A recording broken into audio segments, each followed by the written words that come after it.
You're listening to the CD Baby CD Baby DIY Musician Podcast.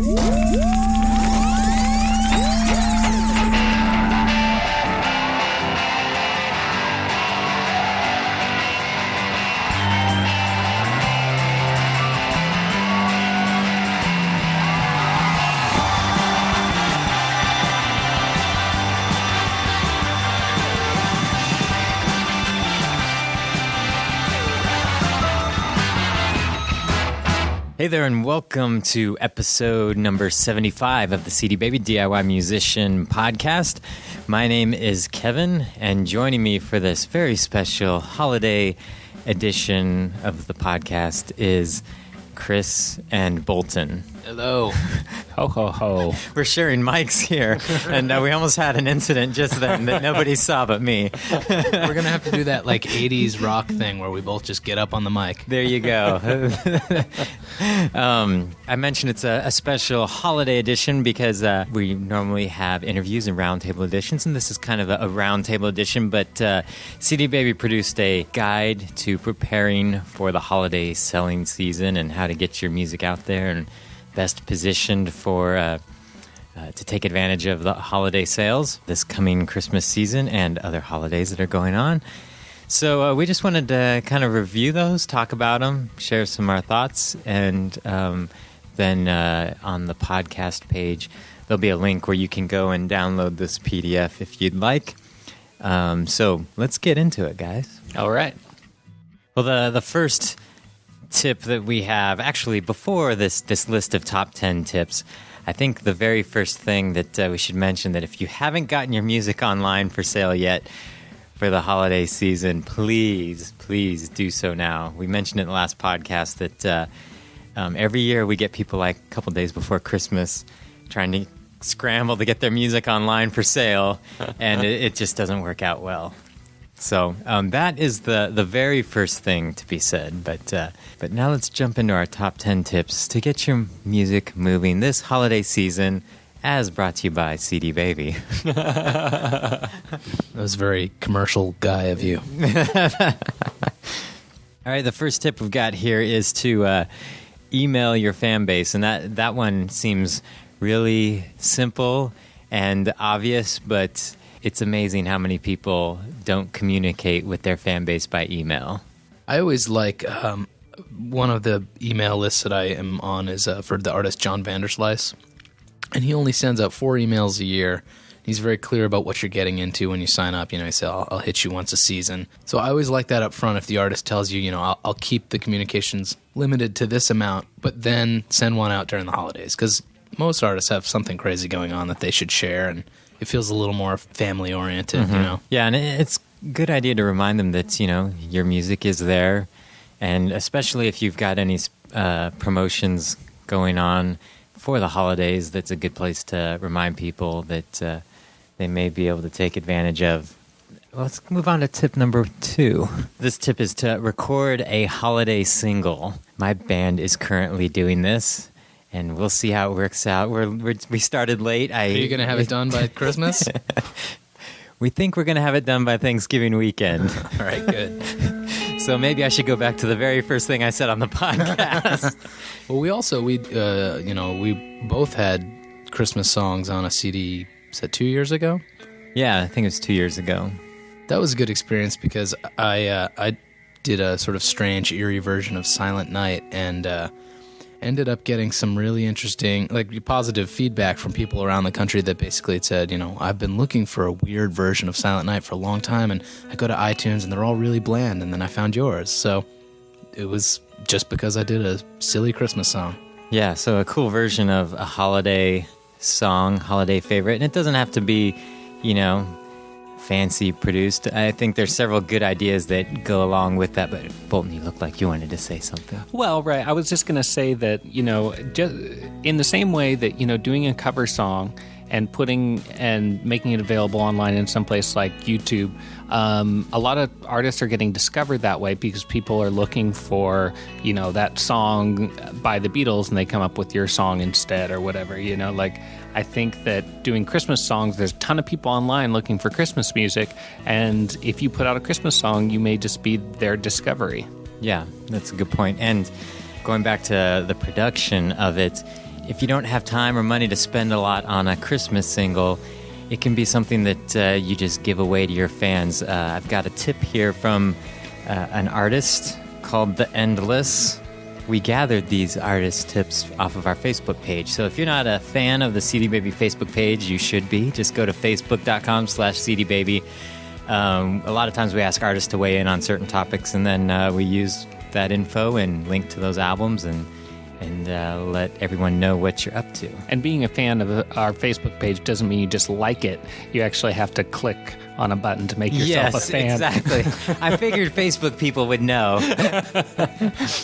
Never be too careful. But this is Adriana said, every year for the last 7 years we have released a holiday single consisting usually of 2 new tracks exclusively for our fans who have bought our CDs on our CD Baby mailing list. The songs have ranged from holiday music to previews of upcoming albums to silly songs we just felt like covering.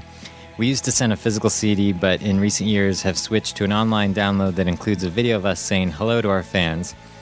It's great, and people now really look forward to it and ask for it in advance. I think it builds a nice relationship with our fans and is a way of thanking them for their support.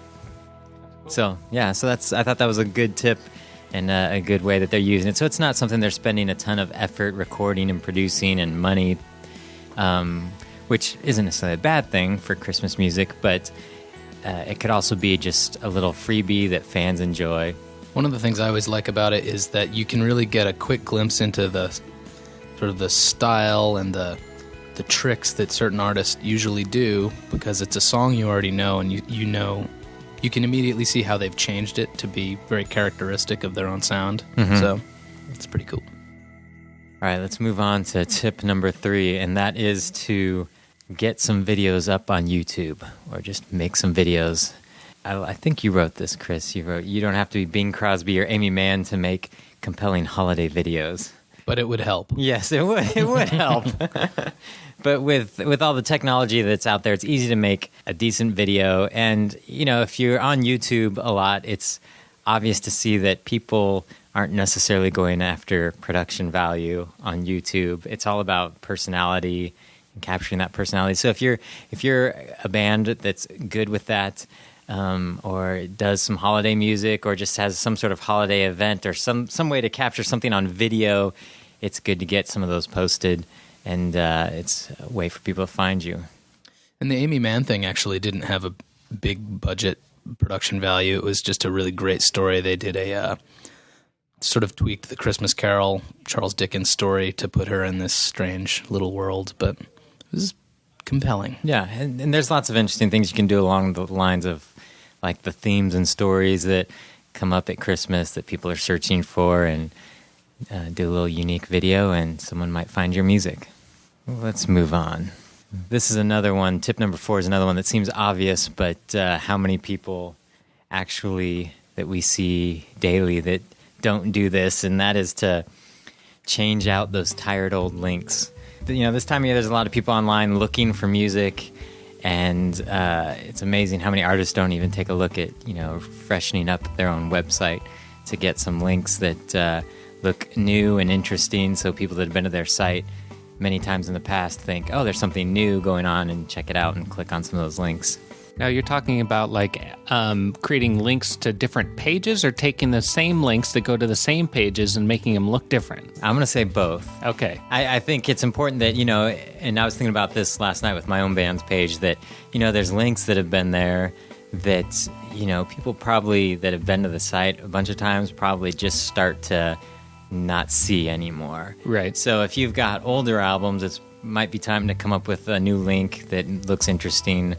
And for your making, and also making sure that any material that is available does have a link. Especially, you know, make sure you're linking prominently to your most recent releases, and make sure it's linked from all your sites, because it's amazing how many artists forget, you know, oh my gosh, I forgot about this page, and there's no links to the new album there. And I see it with pretty big selling artists as well. So it's not just, you know, people who sell a few albums every month. It's bigger artists do it as well, where they'll forget about a certain section of their audience. Dress it up. It's a holiday season. Hang some garlands, some That's Christmas right. lights, light the menorah.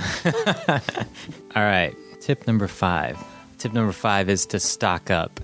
And, we talked about putting up links and trying to create some demand for your music. And it's not the time of year where you want to sell something and tell them, oh, I'm sorry, I got to get more albums pressed or more T-shirts made or anything like that. So just make sure you're stocked up and ready. And we should be clear that doesn't mean send all of your stock to CD Baby, because we, have a limited warehouse space. Yeah. But have it ready. Have it on hand. Ready. Some of the other things you might want to stock up on are eggnog, rum, chestnuts. I don't know what else. I think you covered it all. Yeah, it's not when you're cleaning out the basement to find the Christmas decorations, you see those 3 boxes of CDs. I'm just going to send them on to CD Baby. But have them ready, just in case. Moving on, number 6 is download cards make great gifts. And what was the little saying? Oh, my your saying, description? vouchers of joy. Vouchers of joy. That fit very neatly into envelopes and stockings, cheap to mail. They come customized with your album artwork. And this was something I was thinking about possibly doing for my band as well, because we have a new album coming out any day. And I thought, for people that are friends and family that would probably give an album anyway, it'd be cheaper to just get a bunch of download cards and put in with whatever gifts we're sending. Mm-hmm. And I think that's a good way to use download cards. Yeah, save your money on those Starbucks gift cards, and give them something that you made. That's right. People love gifts that you made. Exactly. And it's a good way to get, friends and family are always great for helping spread the word about your music. And they're also easy to use in bundling, which I think is one other tip that we've got further down that we're going to mention some of that. But, around this time of year, if you're playing shows live, people might want a T-shirt, and then you can bundle it with a download card and do some things to make it more gift-like, and they can use those to give to other people. And if you have those leftover Starbucks cards, you can always just send them to us because, Kevin loves coffee. That's right. That's right. I run on lattes. I have to. And Twix, apparently, too. Well, no, they got me today. All right. Tip number 7, book your holiday shows early. It's almost Thanksgiving. By the time you hear this, it will probably be Thanksgiving week or the week before. And it's definitely important to start booking right now if you haven't already, because you are running out of time fast. And there's some really cool playing opportunities during the holidays that a lot of people don't think about. And I think there's lots of great ways to get your music out there and get in front of people that aren't just playing at the regular clubs or spots that normally have music. In fact, I was thinking today that in my town, which is Vancouver, Washington, right next to Portland, they have a big tree lighting ceremony every year, and they always have a bunch of great bands play. And it's probably something people don't think about, but it's totally professional, the whole setup and the gear and the sound and the bands they get. And it's one of those things that you don't think about, and I'm sure it's probably too late for most people to get on that kind of thing. But, those are the kind of things that you need to start thinking about in September and October when they start planning those things. But there's still opportunities like that out there. So, think about what's going on. There's 2 ways to look at that, too. You could go after the sort of seasonal, holiday-oriented gigs that pay decent money.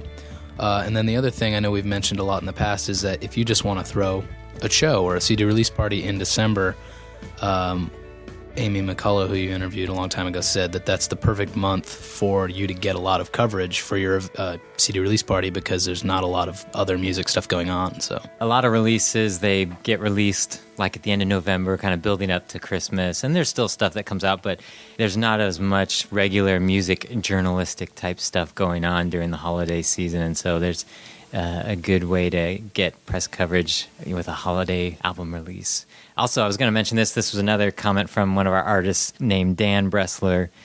He said last year he had some success in his local mall, he asked one of the mall managers if he could set up his keyboard and speakers in a corner of the mall and play background music for free, with the understanding that he could sell his holiday CDs if people wanted them.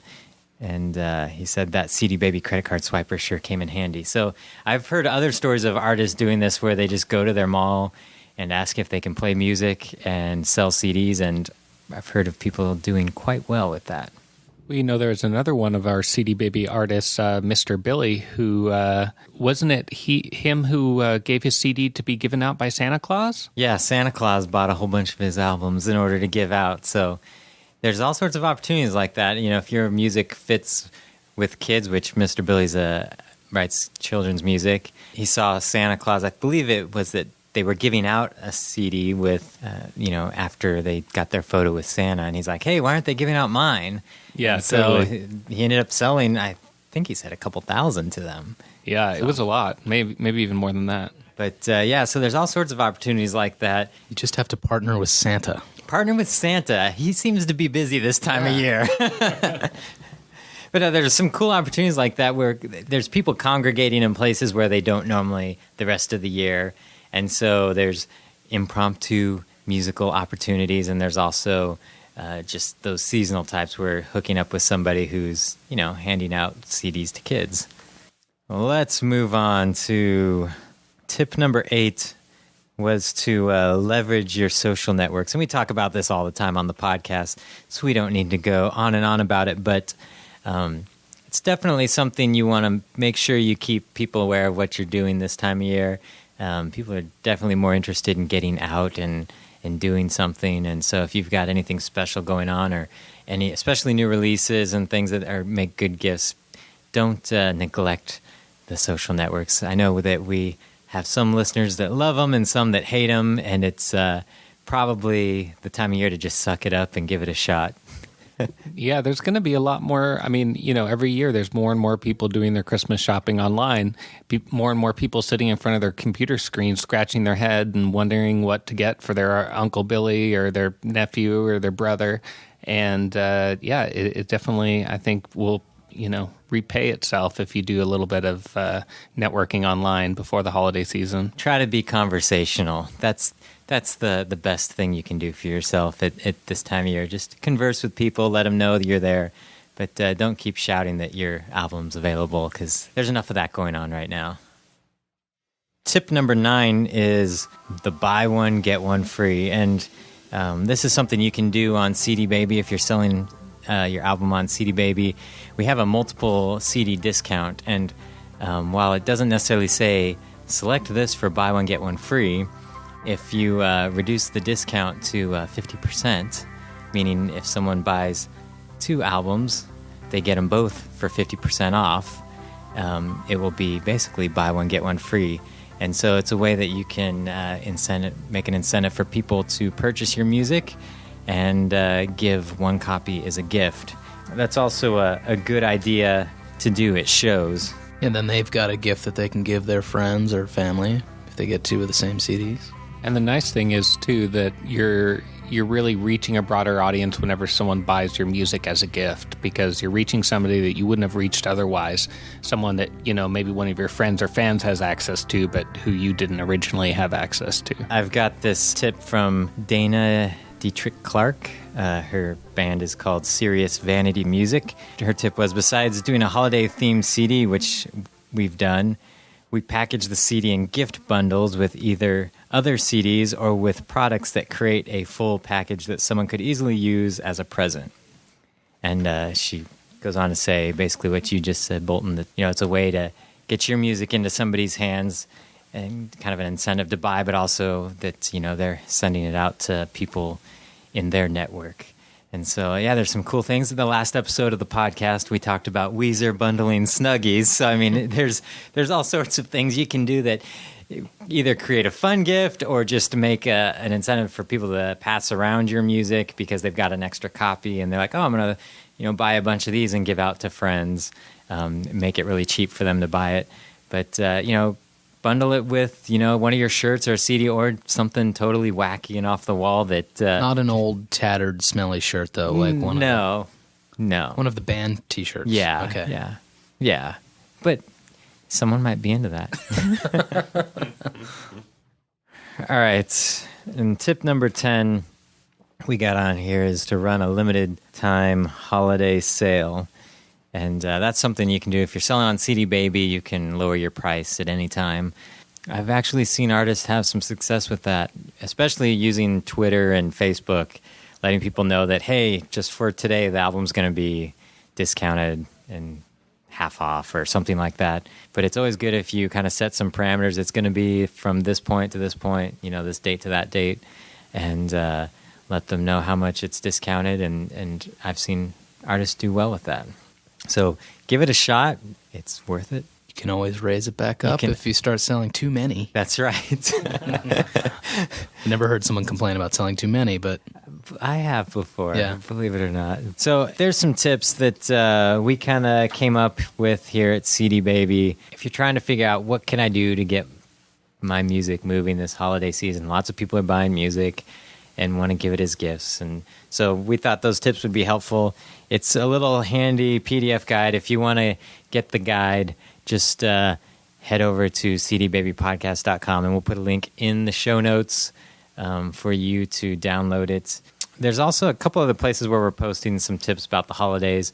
If you're not familiar with our new blog, the DIY Musician blog, it's at diymusician.cdbaby.com. We've been posting some blog posts about this stuff, and other artists are weighing in, and there's always some good ideas being exchanged.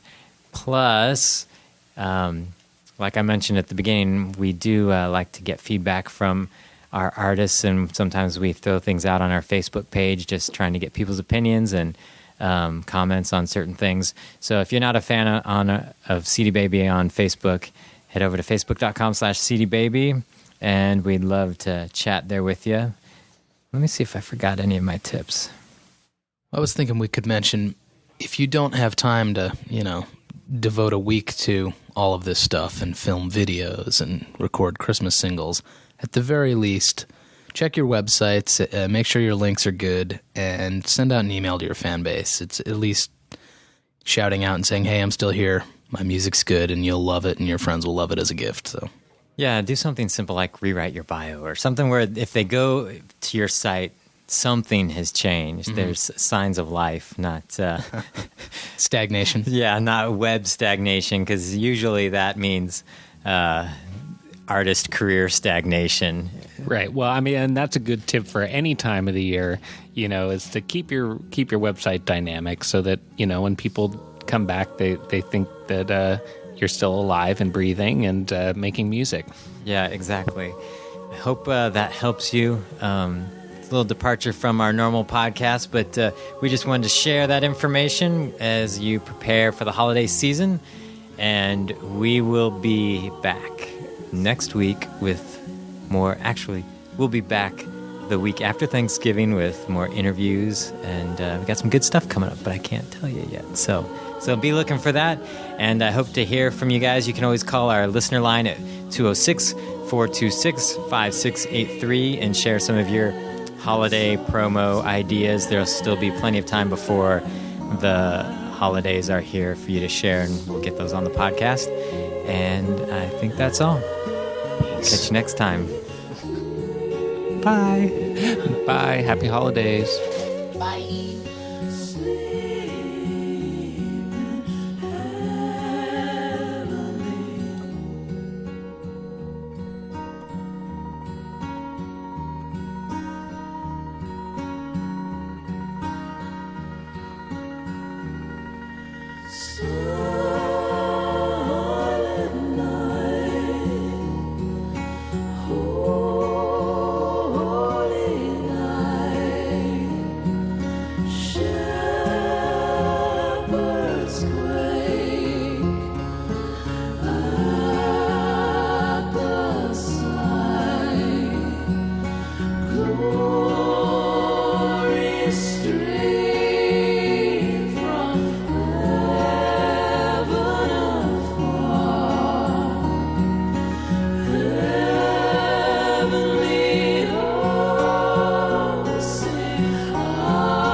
Christ the Savior.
You've been listening to the CD Baby DIY Musician Podcast, broadcasting from Portland, Oregon, USA.